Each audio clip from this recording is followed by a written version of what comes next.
So in this video, I'm going to be doing my interview with editor Chris. Enough said, let's get into it. Hello. Hello, mate. You all right?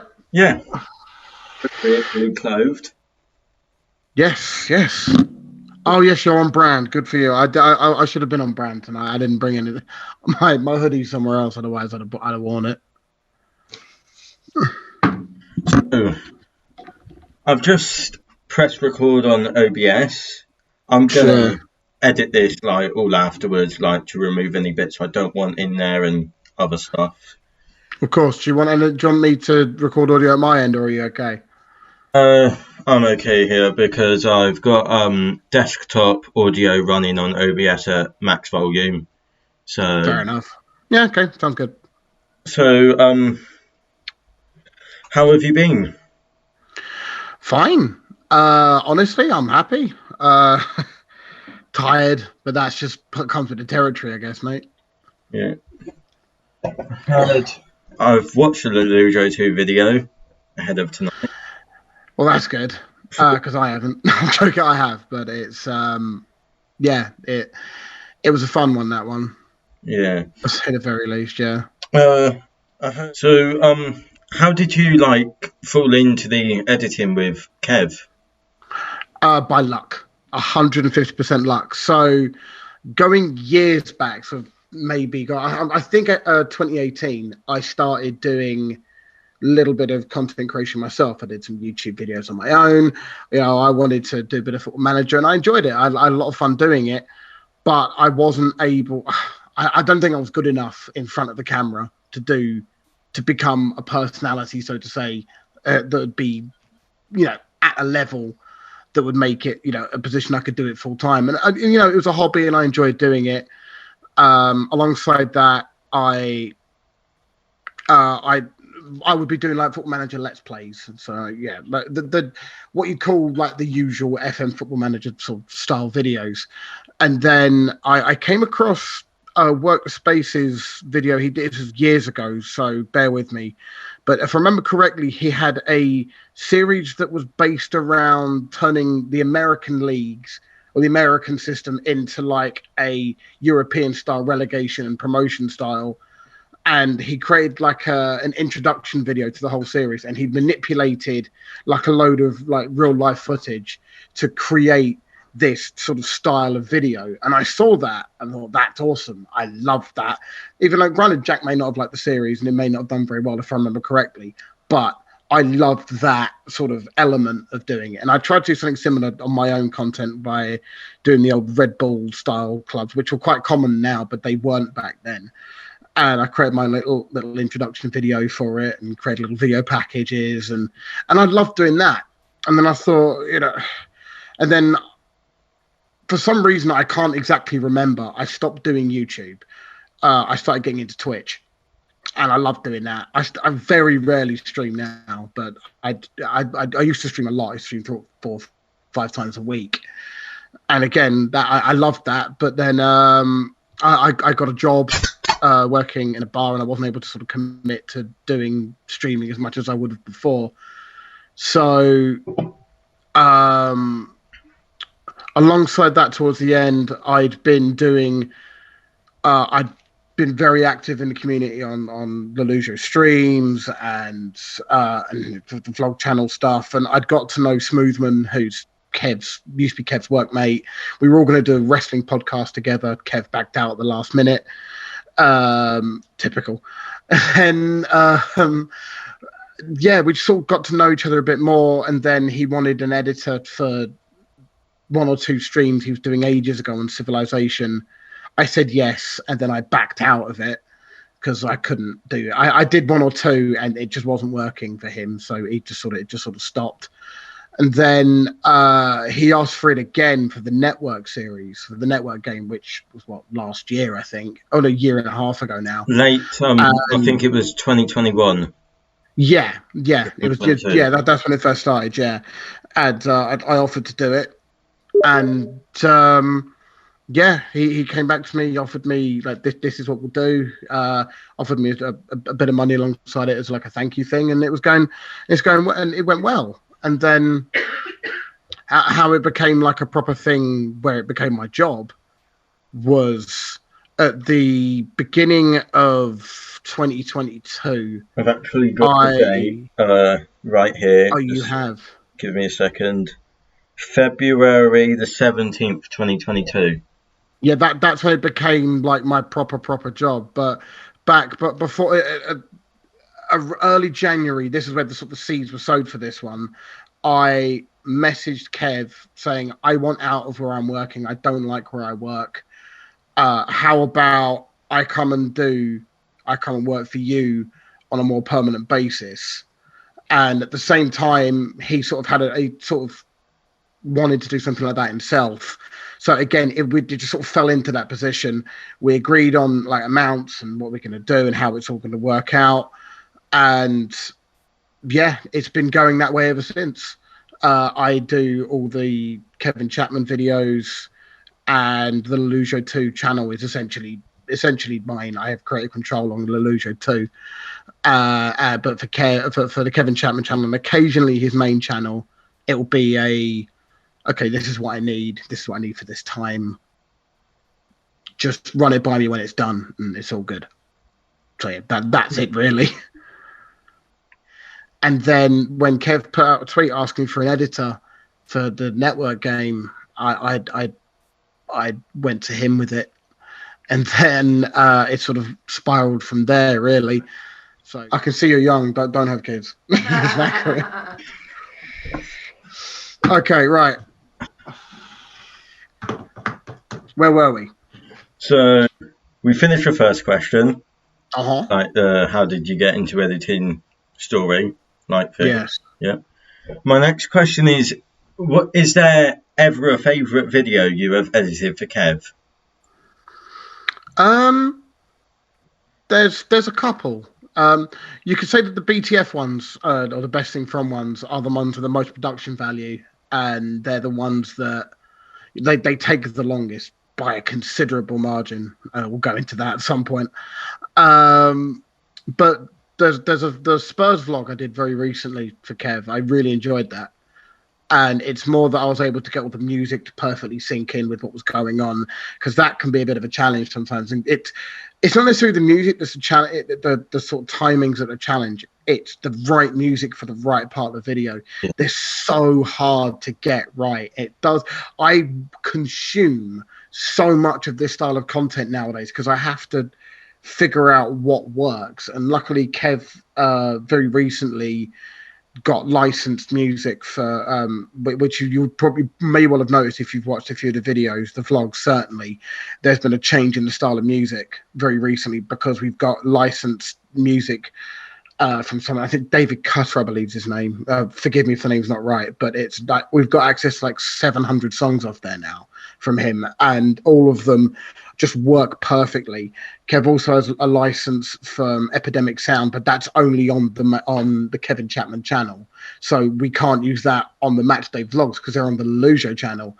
So or not on the Lollujo 2 either. So we've now got licensed music for all three channels from this one particular artist, and a lot of it just works perfectly with the style of videos. So the vlogs, it works really well with the Matchday vlogs.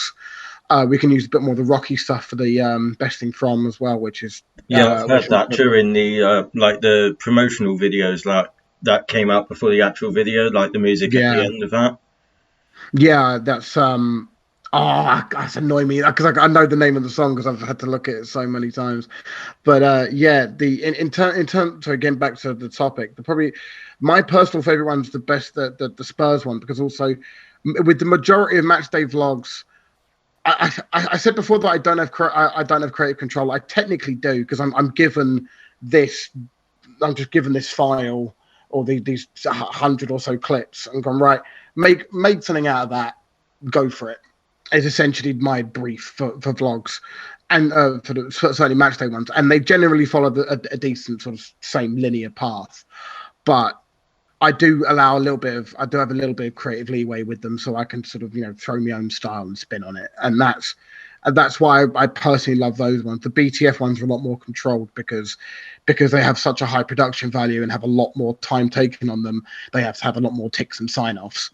So specifically the Spurs vlog, for Lollujo 2, that I loved a lot of the early Leamington stuff while I was still, because you could tell while I was still learning a lot more about how to cut these up and get them in the right frame and things like that. There was a even more recently there was a one where Kev signed Endrick for Posh. And I mean, that clip did ridiculous numbers. So I have to say that one did the best. That's one of my favorite, because it brought Lollujo 2 as a channel like thousands of subscribers purely from that one clip. You can sort of see in the metrics where it sort of went up when that video came out. So yeah, I the selfish part of me will have to say it's probably that, to be honest. Personally, I think my Lollujo 2 favourite short was the Kev doing a press conference for Penabont. Oh God, those I love those, because he has this amazing ability. Even though, bear in mind, all these press conferences are exactly the same, no matter what club you manage on that game, they are virtually the same. Yet he still manages, for every club he's managed on any of these saves, he has a distinct way of making it sound different every time, and it's still very funny. And I mean, I'm quite lucky in the fact that I'm able to enjoy the content whilst editing it. Yeah. If I was editing boring stuff, it makes it more difficult. But yeah, I was cracking up. Or when I'm watching it live on stream, I'm going, "This is going to be really funny for the video," and I make a mental note of that one for the next morning, I think.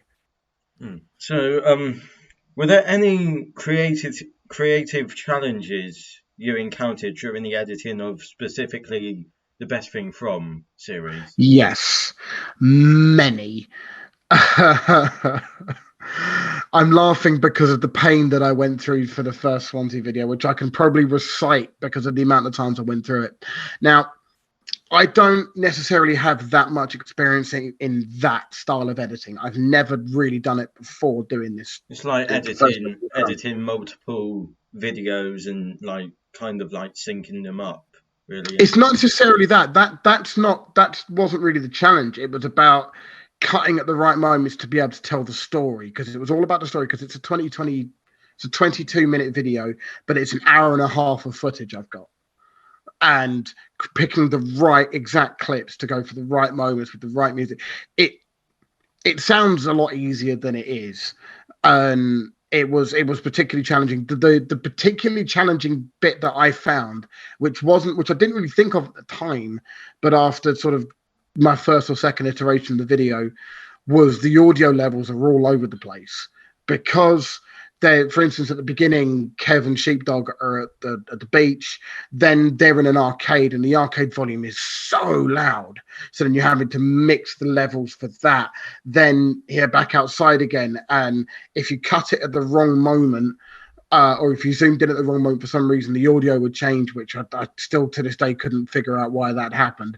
But I fixed that. Then they're in a car. So there's no audio from that, such as music. Then they're in Swansea Town Central, city centre, and the audio from that's all over the place, because they've got cars going past every 2 seconds, or you've got people wandering around every 2 seconds making noise, or or then they're in a museum, or then they're in another museum, and the audio is up, down, up, down, up, down, up, down, up, down, and having to get the perfect balance for that. Or in the marketplace, it's again so loud that you're having to boost it and reduce it to get it to the right levels every time.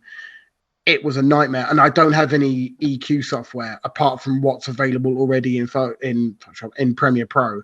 So that was a bit of a headache. I'm looking into getting some sort of plugins for equalizers, but they're not cheap, and I need to justify the expense to Kev, which at the minute I can't, because I'm able to figure it out. But it's something I may need to think about sometime down the line, to be honest. But yeah,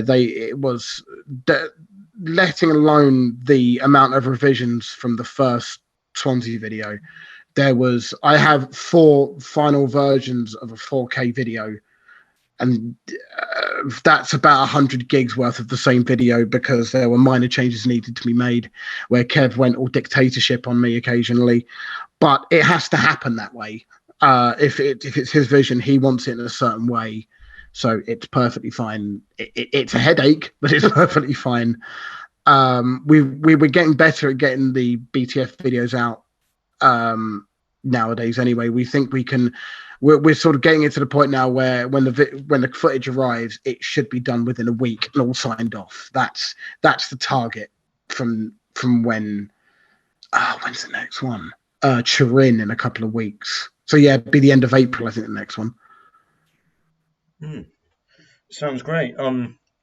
So with my project, I'm going into a TV studio in my college, and Yeah. I'm basically creating a Jules Holland. Don't know if you've seen Jules Holland's TV show before, but Yeah, kind of yeah, like yeah, a yeah. Jules Holland style music performance based TV show with lots of performances, interviews, audio Yeah, taken from a sound desk, mixed and mastered in Logic Pro, which is on Macs and MacBooks. yeah. Um, I'm then taking away the footage, video footage, and then editing that on Premiere Pro. So then I have like the sync up the audio and video. So did you ever have to sync audio and video at some point? In terms directly, um, let me think.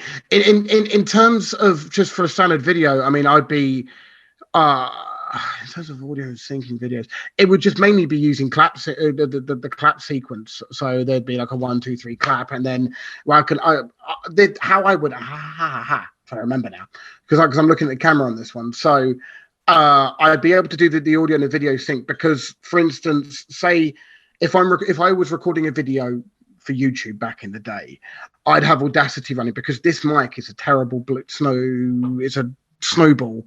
That's how old this mic is. It's an awful microphone. And I'd have to have Audacity running so that I could do all the editing on that alongside it. But to know it is in sync, I would have my camera pointing at my face, and then I'd be talking into the mic, and I'd level it up by going 3 2 1 clap, and then I'd know that the moment I've clapped into that would be into the camera would be the same as what I clapped into the audio into Audacity. So therefore, I go right. That's the point. It syncs up, and then we go from there. That would genuinely be how I used to do it. But in terms of syncing up audios and things like that, I have had to a bit as well. Unfortunately, it was a footage that wasn't used, but it was in the BTS, the first one for Swansea. There's a whole sequence that didn't come out of Sheepdog and Kev driving down from England to Swansea, and they're on the motorway and they're talking to each other, but the audio isn't great because they're using the lapel mics, but it doesn't sit quite right. So from what I gather, you've got the GoPro footage coming from where Sheepdog sat, aimed at Kev and Sheepdog, who were sat in front, and then the audio is coming from 2 lapel mics, one on Sheepdog, one on Kev, into one audio track, but it's being processed not from the GoPro but from a camera, one of the Kev Sony cameras, a point and shoot camera that he has. And I got it all to sync by purely just sort of watching the audio track come from the original GoPro footage and watching the audio line from the lapel mics and being able to sort of line it up bit by bit in Premiere. A bit of a ball ache, if I'm being honest. And if in the future, if that does happen with Kev, I'm going to poke him with a stick and say, use ClapSync in every opportunity, please, because ClapSync is the best thing in the world to use. But yeah, that's essentially my main. That's the only ones I can really think of, if I'm being honest. Yeah, Yeah, go on. because I recorded the Darkness song, I Believe in a Thing Called Love, in the TV studio. It all got put onto Logic. I Yeah. then edited in Premiere Pro, and there was no clap sync into sync. So I clicked my drums. Oh, Yeah, I found the point where I was clicking my drumsticks because I'm a drummer, all and right. I matched it up perfectly first time. Well, there must be some sort of Genius with that one then, because that can. Well, see, the thing is with a drummer, you're really good at keeping time anyway. I'm a Yeah. bassist, so I get what you're saying. It's all about So as a drummer, once you got the one, once you got the 4/4, you're sorted, aren't you? So yeah, I can see how that would have been a bit easier for you, but I can imagine it being a bit of a ball ache. So you think, oh There no, I'm was gonna have to there think was all this. there was some points where I was like, drag it forward. No, that's not quite right. Drag it Yeah, back again. Not quite right again. Let's zoom in more. you zoomed in and you got the 0.001 on Yeah. the audio track, and you like just move it a little bit. Yeah, and when it falls out of sync, it jars your ears, it jars your brain so much because that's all you can hear. Yeah, I know where I know the feeling, mate. I really do. So when I go into the studio, I'm definitely gonna ask like the members of the bands who I've asked to perform to just use like just clap before you Yeah. perform. You could wait as Oh long as yeah. you want. As long as I've synced it up, then I've like spliced the ends of it. Yeah, exactly. Yeah, that's the safest way because obviously you've got multiple tracks as well, haven't you? So you got to make sure Yeah, everything's in together at once. So yeah, that makes sense. yeah. So it's I'm really excited to just like get on with recording it, but I've got Easter to like get through Yeah. first, and I'm going away to America. Ooh. I'm going to Orlando, like that sort of area. Oh, fair enough. That's brilliant. You make Kev jealous. He'll love that. Yeah, I'm pretty sure I listened to the Best Thing from Barcelona podcast. Didn't you, Sheepdog and Kev, say like, why don't we do a Best Thing from Disney World Oh yeah. It's definitely going to happen, just at some not point? anytime soon. It'll be when Kev decides that he's good. He's had enough of this land he calls England and just go off to go because he's such a jet setter these days. He's getting so used to flying that he's just. The thing with him is, I know he'll be absolutely unbearable for the week or two before it because he was giddy about going to Geneva.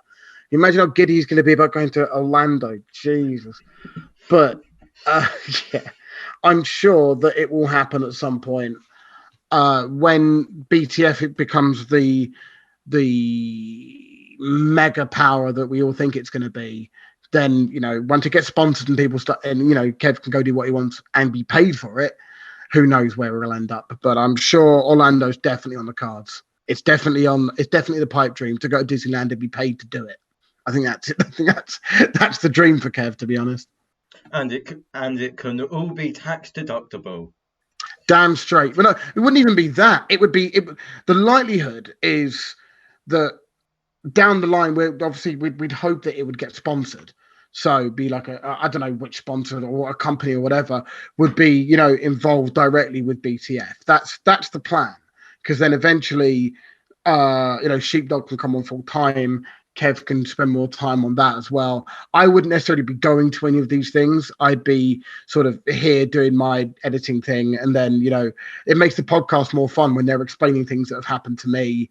So it just stays as authentic as possible, really. So, and the line is that there's no way I'd be able to go abroad anytime soon, anyway. So Another thing I was going to add, which I didn't put on the list of questions, is how do I do a voiceover? Because you did a voiceover for the one of the Park Holidays vlogs. Like, how do you do it? how did I do it? Yeah. I genuinely forgot about that video. That was one of my favorites because I had a lot of fun. I had a lot of fun with that. So I'd not seen all of the clips. It all happened whilst I was editing it. I'd not seen all of the clips. I'd not watched it all the way through because I edit as I go rather than watch it all at once. And then sort of I watch a bit. Okay, I know he was going to chop here. I know because Kev has a habit of, if you can see this, Kev has a habit of lifting the camera up, speak, and then put it down. He does it once or twice. In 1 out of 20, he'll move the camera down too fast while he's in the middle of a conversation. So I have to be sure to be ready when he's going to be ready for when he's going to move his hand down. So all I've got to do is chop those bits off and then get the music right and whatever. But I realized after a while that there was for whatever reason there was no audio. No, was it there was no audio, or that he put the video in slow-mo? I think he put it in slow-mo. and when it's in slow mo, the audio will go, and if you speed it back up, it doesn't work properly for whatever reason. I can't remember. I can't remember the exact reason for all of this, but for whatever reason, there was no audio that was usable for about 5 minutes of this vlog, and a lot of it was quite important to the video. So I'm messaging Kev and going, "What are we going to do with this?" And he goes, "Well, you just do a voiceover, you'll be fine." Brilliant, thanks for that. So then also, whilst you're editing it, because you can see the audio tracks at the bottom, you know which one's got audio and which ones haven't. So I just the bits that didn't have audio, I chopped up and put in the right order, and just left them for me to react to live. And I've seen one or two little bits at the end where I think Kev was playing a game with short stay. Sorry if I forgot your name there for a second. Playing a game with him later on, so I knew what that was in advance. But that's the only thing I knew. So then everything else, I hit record on Audacity and watched it alongside and just spoke over it. That's literally all I did, and then chucked it all into Premiere Pro. And I guessed a lot. A lot of it was guess. And went, oh, he's looking at his breakfast. I said, yeah, okay, thank you. That looks nice, I guess. Because I tried to keep it as authentic as I could, Yeah. and you know the authenticity of it was what I thought made it entertaining. So, and it seemed to go down pretty well in the comments anyway. And Kev didn't hate it. I don't think Kev even watched it, to be honest. But yeah, I enjoyed that, and I was happy with how that turned out, to be honest. I still think the best voiceover you've done is something my career is something go. I pay my editor lots of money. And Yes, the the ironic thing in the finished video, it looked like Kev was saying that. that wasn't intentional. It wasn't intentional, but I'm happy it came across that way. But it's certain that wasn't the intention. I don't even remember the context for that, but I Brian remember Adams. obviously I remember Brian doing it. Adams. But Name Brian of love. Adams, oh Jesus, yes, yes. So that happened, didn't it? Yeah. Every once in a while, I like throwing in a little bit of a curveball just to keep fun. I did it a couple of days ago with uh, repeating Kev saying that it hadn't gone over the line when it clearly had gone over the line. There was a video from a couple of days back, I think that and was the last video. Not today's yeah, one, but the one the it other was day. Wednesday. Yeah, Wednesdays. Yeah, I like throwing them in every once in a while, just to keep everyone on their toes, I guess. Yeah. And it's because I like seeing the comments on it afterwards. It does make me laugh, and ultimately, any chance I can get to embarrass Kev, I'll take. And ultimately, Kev fires me 5 times a stream anyway. So what's he going to do? Sack me? So Well, you were yeah. fired in today's video, so Oh, I'm fired in every video. Honestly, I get fired 5 times a week. The thing is, right, in Slack he fires me every week as well, and it's part of Kev's repertoire. Daryl got fired a couple of days ago as well.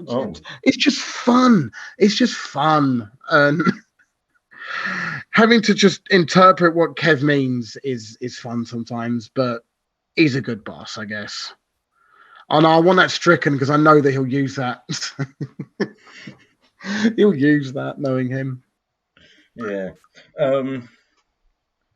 Got a couple more questions, plus some Go for it. really off-topic questions. Like, I'm going to be interviewing. I've already sorted out an interview with David L from Afterlife. That's happening on Okay. the 25th of April. And what I'm going to do is like, do you have a question you would like to ask David L from me? Like, what question should I ask him? Then I'll ask him that. Give me a sec. Oh, him! Him, Brian Gittins from Oh, Afterlife. Jesus! Fair play. Right, I spoke to him last night, because he supports Exeter City, and he supports Exeter City, so we do like Right. a community chat on his Patreon, Oh, and yeah. it was like at the end, I said like, David, you sent me a Twitter DM about an interview. He goes, yeah, I'll stick it in for 25th of April, and he goes, yeah, I'll stick it in. Someone else went, that's what she said. Hey, there you Pissed go. ourselves laughing because I was sat there with my dad, like, I loved Afterlife. I thought it was a fantastic show. It was Hmm. so well written, and it's fine. I loved it. It was the end of the third series, definitely the third series. But oh god, what question would I ask him? This is a tough one. It's not even a tough one. It's probably one of the questions he's asked about a million times already. Okay, I'll tell you one. Right, tell the dirtiest joke you know. Right. Now, purely because of the fantastic. I mean, I get a lot of the jokes were written for him, maybe by Ricky, I'm guessing, but they. It's more because of the way that he says things. I get the feeling that he has a lot of joy. He gets a lot of joy out of saying those kind of jokes. So yeah, sure, go for it. All the filthy things that comes out of his bloody mouth. So yeah, go with that. I'm happy with that. Okay.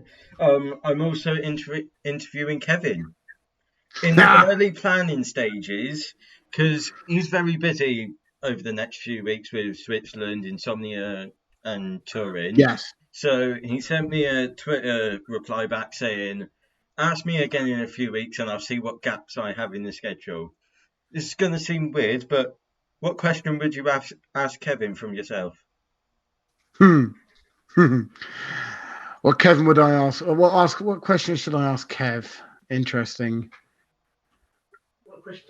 Yeah, what question should I ask Kev? Yeah, when's my next pay rise? We'll go with that one. Why not? When's my next pay rise?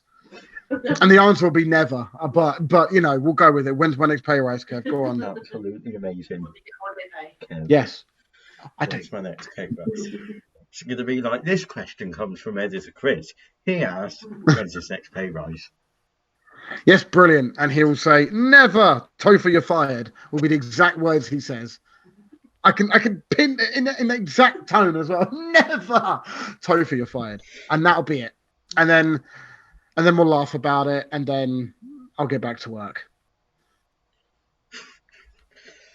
It's going to be if I do get the interview with Kev like actually done. That's going to be quite a big moment for me personally because he's like one of my favorite YouTubers. Oh yeah, he's the thing with Kev, and I found this out. I realized this quite early on in my content creation. He helped me out a lot. When him and Loki were doing their sort of helping in the community for FM, like hashtag We Are the Community and all that jazz from years ago when that was a thing.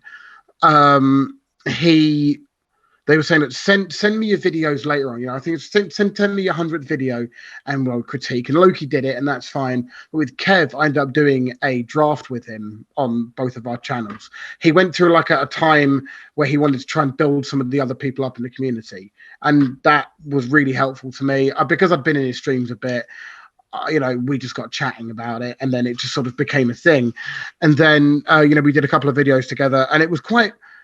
I found it really like. It was quite surreal because clearly there's someone there who knows what he's doing, and he's a very nice person. He won't like me saying it, but he is a nice person. I tried to be nice to him once in like a long message, like thank you so much for all of this, this blah blah blah, and he said I'm not going to shag you, with the exact words. So. But I know deep down. Yes, laugh, it's fine. But I know deep down that it is appreciated. It's cool. It's cool working with him. I'm very lucky. I'm fired, aren't I? Again. Because he won't want people to know that he's got a soft side, but he does. He's a nice person. Yeah, very, very, very easy to chat to. When he does like the streamer showdown, he has like a completely different, like almost like an alter ego. Oh, it's all very, very, very carefully managed and very, very it's Kev's not stupid. He knows exactly what he's doing. He has a character to play and he knows how to play it. Same as all of them. Ben's the same, even though he's still got me blocked on Twitter. Ben's the same. Jack's the same. Zealand's the same with that. They all have characters to play up to. I can guarantee this when I met Kev for the first time when I went to Milton Keynes a few weeks back. I didn't know what to expect. I genuinely didn't know.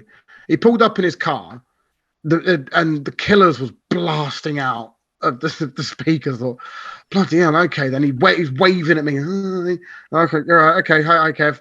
Get in the car. Music's loud. We're just chatting. He's just in a weird, sugar. Well, it was quite a scary and interesting thing, but at the same time, very fun. I'm waffling so much, but I'm trying to work out what I'm trying to say. I just didn't know what to expect, but ultimately, he is exactly the same hyperactive. The Twitch Kevin is the same as Kev in a car going round and on a video. I don't see day to day Kev because that'd be weird, but maybe he was putting on a persona or that hyperactive Kev because I was there. I don't know, but it was fun. I had a damn good time, and I felt at ease and felt comfortable very quickly, which I was worried about because obviously, I'm going on camera on a channel with 150,000 odd subscribers. It terrified me. I didn't tell him this, but I was terrified. Jesus, I'm going on a proper channel with proper things and everything happening. But it was fine, no problems, happy days, really. Mm. So, my final question that I've written down is like, what's the day in the life of editing a Lollujo 2 video from when the stream goes live to when the video's uploaded? Okay, so Kev usually goes live about 7 p.m. I make sure I'm in the streams for the vast majority of them because it makes my editing process so much quicker because I make mental notes. So what will happen is I'll sit in the stream, I'll maybe go away for a little while, maybe have some enchiladas or go and do whatever. That's an inside Kev stream joke. And then once the stream's done, I would usually use 4K video downloader to download the stream, but that doesn't work anymore now. I'm now officially an editor on his Twitch as a Twitch user. So I go and view the video, I edit, download the video, it takes about half an hour, load Premiere Pro up, throw it all into that, wait about 15-20 minutes for it all to sort of generate all the peaks of what it needs to do because it's a 3.5 hour video usually. So it's about a 9 gig download. So yeah, it takes a little while to generate all its peaks and whatnot. I know I can generally knock out a video from start to finish in about 2.5 hours, maximum, maybe 3 at an absolute push. But it's purely because because I've been in the stream already, I know mentally what the right bits are already. I'll know that Kev's played Porto 4 times in this video. He plays them here, here, here, and here because I've watched the stream. So I'm able to sort of pick it out very quickly. I know that this Porto match was a 0-0, so I might just throw in this was a 0-0, boring 0-0 match. I think I put an image up or some text on screen saying this was a boring 0-0 match because it was a second leg. It has to be kept in. It's a fine line between keeping Kev's stories in because he obviously a lot of his streams are stories. It's a fine line between keeping the stories in and keeping the matches in. I regularly sacrifice matches for stories and vice versa. I regularly sacrifice stories for matches. It depends on how far into a season we are, what's coming up. I know that, for instance, in today's video that came out, it was heavily match orientated because we had to get through like 14 matches or something stupid, like 13 matches in 3 hours or something stupid like that to get to where the end point, which is, spoiler alert, Kev winning the league. So it's all about, I'll make a mental note whilst I'm in the stream to be able to go, okay, well, this is going to be a heavy story orientated one. This is going to be a heavy match orientated one.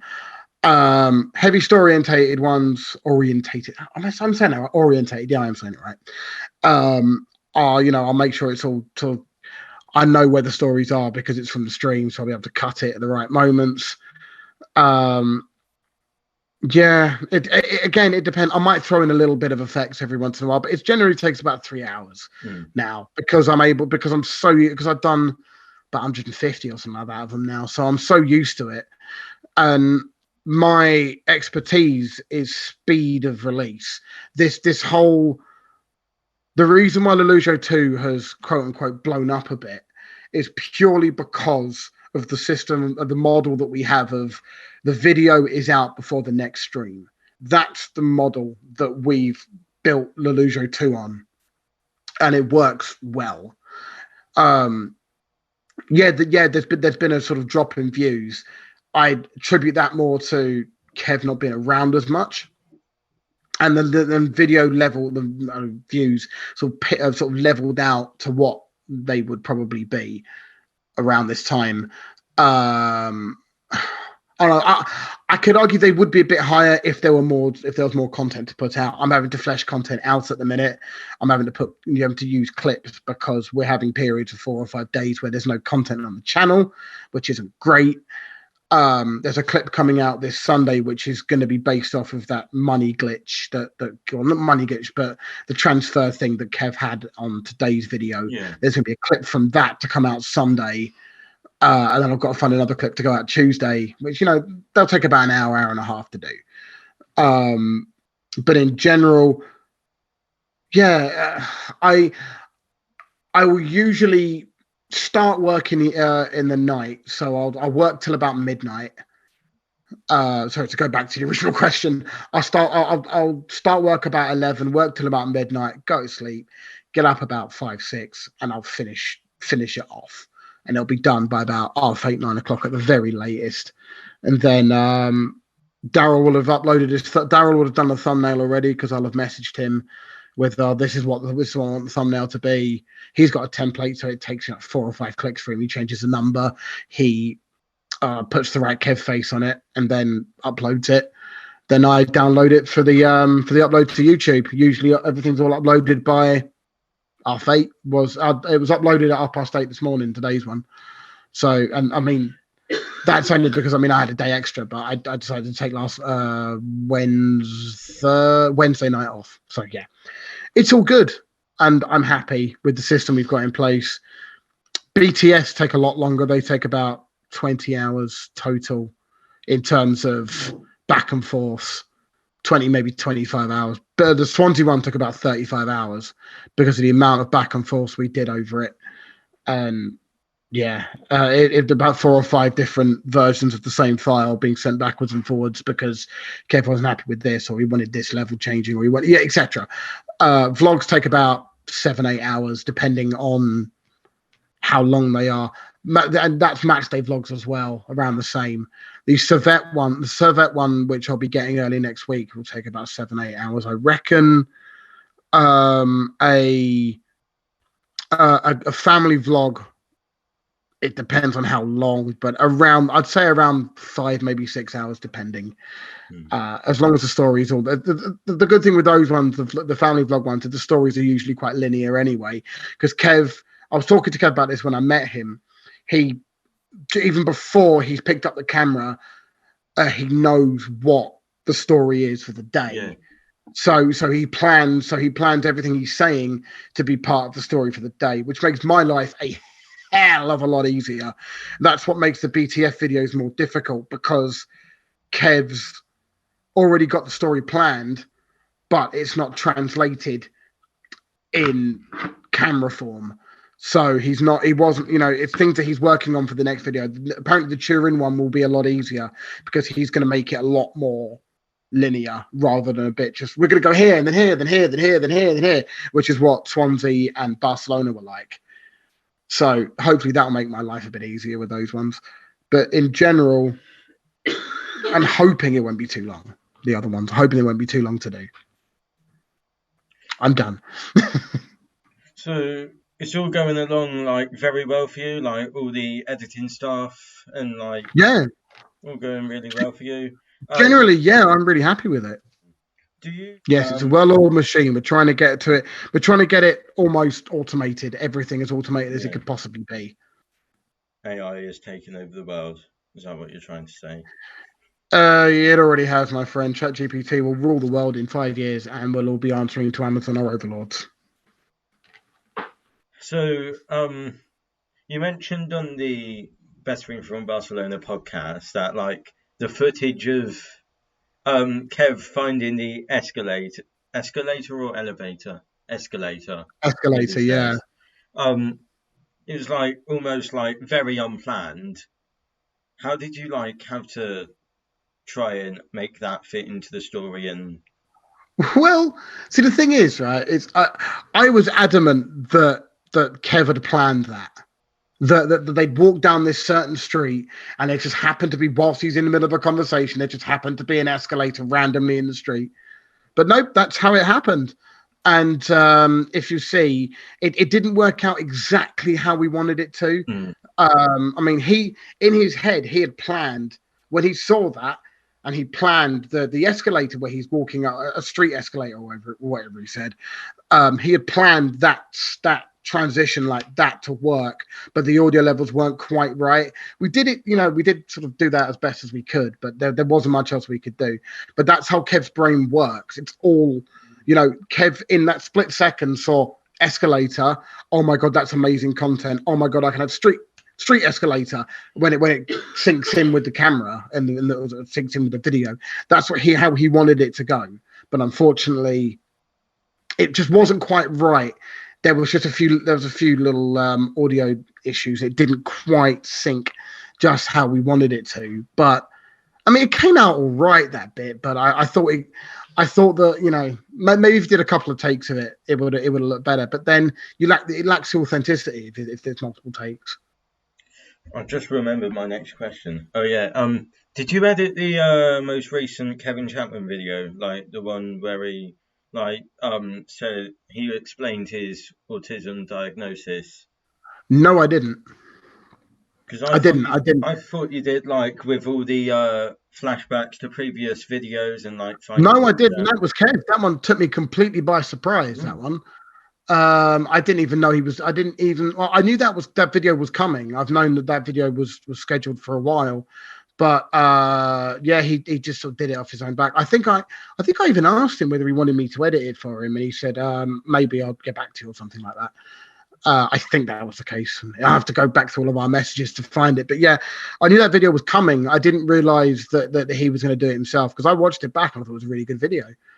But yeah, I think Kev misses a bit of the editing side. I think what might happen is we might see a few more Kev doing some edits, and then it might get thrown over to me to jazz it up a little bit. I think might be the plans might be happening sometime down the line.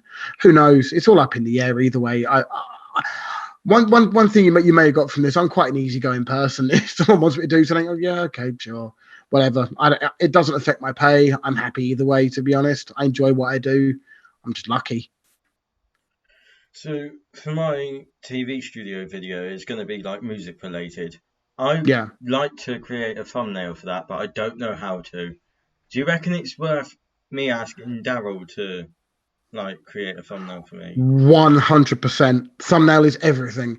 No, not thumbnail isn't everything. Thumbnail is 90%. You need to get someone into your video. You need the thumbnail and you need the title. Yeah, because Daryl is exceptional at thumbnails. I'm going to use that sort of like thumbnail to put at the end of promotional videos that I'm going to create. I'm then going to ask Yeah. David L to like create a sort of like a TV show jingle since she's heavily into songwriting at the moment. Of course, yeah.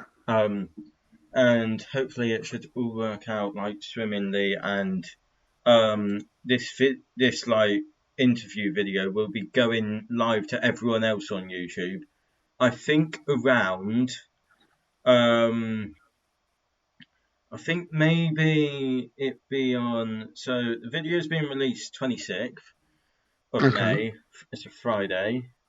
So I reckon I want the order of interviews to be you and then Kev on the 12th of May, and then David Ells will be releasing on the 19th of May. So you'd be going public on YouTube on 5th of May. That's fine. Yeah. Okay. Also, feel free to do any like promotional stuff and bits like that, like advertise it on your Twitter and stuff like Yeah, that. yeah, sure. I'll bang out a retweet. I don't mind doing that. So It's no biggie to me. that's been the end of the interview. It's been a pleasure, like chatting to Yes. you. Yes, I've really enjoyed it. Thank you very much. Yeah, thank you, and probably see you in the chat in the stream down the line. Yeah, no doubt, mate. No doubt. Well, thank you very much, man. I really appreciate it. Thanks for having me. Yeah, thank you, and goodbye. You take care, mate. See you soon, mate. Take it easy.